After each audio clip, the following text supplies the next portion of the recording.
जिंदगी की रेस। बहुत समय पहले की बात है। एक जंगल में एक चिड़िया रहती थी। वो चिड़िया बहुत ही प्यारी और अच्छी थी, लेकिन उस चिड़िया की एक अजीब सी आदत थी कि वो चिड़िया हर दिन जो भी देखती, सुनती या महसूस करती, उसके साथ दिन भर जो भी होता, अच्छा होता, बुरा होता, उस अनुभव को एक पत्थर पर लिख देती और फिर वो उन पत्थरों को अपनी एक छोटी सी पोटली में रखकर उड़ जाया करती थी।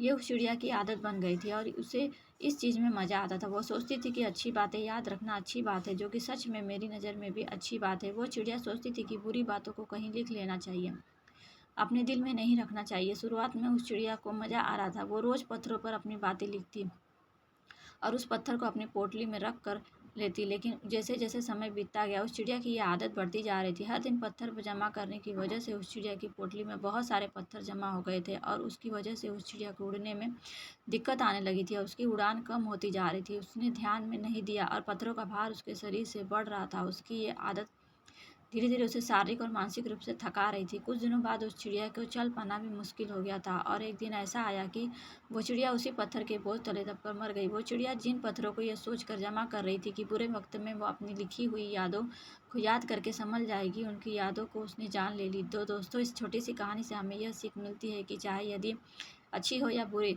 हमें उनसे पास्ट में ही छोड़ देनी चाहिए। तो दोस्तों, आपको हमारी कहानी कैसी लगी है? कहानी अच्छी लगी है तो हमारे चैनल को लाइक और सब्सक्राइब करिए। थैंक यू दोस्तों।